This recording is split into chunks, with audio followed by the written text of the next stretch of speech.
Inilah kisah asal mula jilbab di semua agama besar, yaitu Hindu, Yahudi, Buddha, Kristen dan Islam.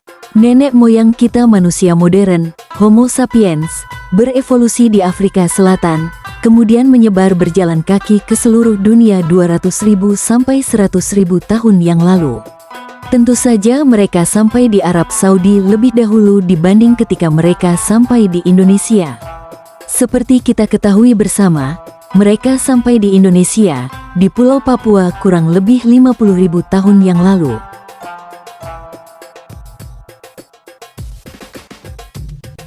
Homo sapiens adalah nenek moyang kita yang gampang beradaptasi. Ketika mereka sampai di Alaska yang sangat dingin, mereka mengembangkan pakaian tebal dan tertutup untuk menahan dingin.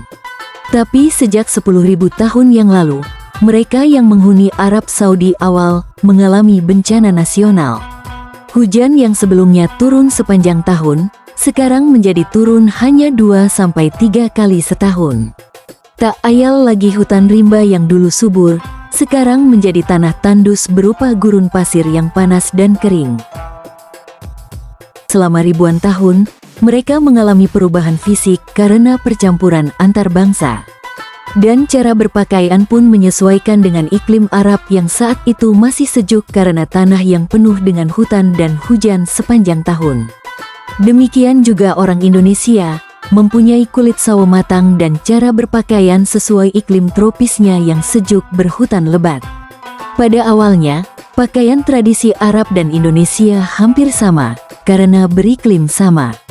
Dengan ciri banyak bagian terbuka, rambut terbuka tergerai sampai pundak, leher, dada atas, lengan atas, kaki sebagian terbuka.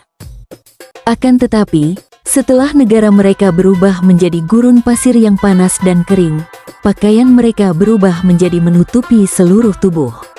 Adaptasi ini sangat diperlukan untuk menghindari dari panas teriknya matahari yang membakar. Reaksi antropologis ini dilakukan juga ketika para pemudik lebaran pulang ke kota asal yang jaraknya ratusan kilometer. Demikian reaksi para pekerja di jalan untuk menahan teriknya panas matahari. Bila kota Yogyakarta beserta kerajaannya masih dihuni oleh penduduknya, karena kota itu masih mempunyai tanah yang subur serta air hujan yang melimpah. Hal ini berkebalikan nasibnya dengan kota-kota di semenanjung Arab beserta kerajaannya. Seiring dengan semakin parahnya iklim di semenanjung Arab, pada tahun 3500 sebelum Masehi, rakyat di semenanjung Arab ini ramai-ramai meninggalkan kota-kota dan kerajaannya. Karena tidak ada lagi air untuk mengaliri pertanian, kelaparan merajalela. Bisa ditebak, rakyat Arab ini berpindah ke arah utara, ke daerah Irak, Iran, Suriah, Palestina, Israel, Yordania dan Lebanon yang lebih subur. Peristiwa ini dalam sejarah disebut Migration of Semit People, atau migrasi bangsa Semit ke Timur Tengah. Sebagian masyarakat Arab yang tidak ikut migrasi menjadi masyarakat Arab Saudi sekarang dan tentu saja Arab Badui di pedalaman gurun pasir semenanjung Arabia. Menariknya, ada 4 suku di dunia yang mempunyai kebiasaan adat budaya yang sama. Seperti pemisahan pria dan wanita tidak boleh saling bersentuhan atau bersalaman, hanya pria yang boleh memimpin, wanita bekerja terbatas tidak sebenas pria, menolak budaya luar seperti menolak, mengharamkan lukisan, tarian, musik luar dari suku dan lain sebagainya. 3 di Indonesia yaitu suku Samin di Jawa Tengah, suku Dani di Papua dan suku Kanekes atau suku Baduy di Jawa Barat. Penamaan suku Baduy di Jawa Barat diberikan oleh orang-orang Belanda yang melihat persamaan dengan suku Baduy Arab di Arab Saudi.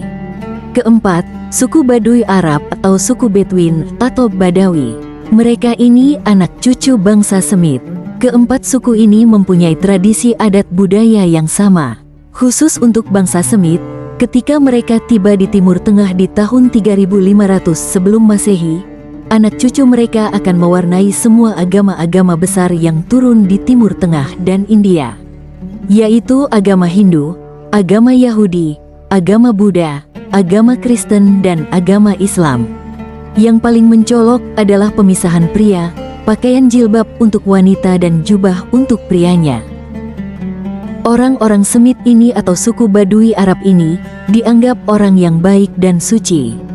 Karena budaya mereka yang mempunyai ciri memisahkan pria dan wanita, tidak membolehkan pria dan wanita bersentuhan atau bersalaman, tidak boleh punya kesenangan bersifat seni misalnya, bermain musik, mengoleksi patung maupun lukisan, tidak boleh menari, menyanyi, wanita tak boleh jadi pemimpin, wanita harus di rumah, tidak boleh bekerja dan hanya membesarkan anak.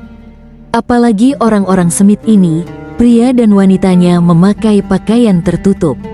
Yang wanita memakai jilbab atau hijab, yang pria memakai jubah atau gamis. Akibatnya mereka dianggap suci dan baik. Tidak heran di kelima agama itu mereka menjadi pemuka agamanya, menjadi ulama, menjadi pendeta, atau menjadi ustadz.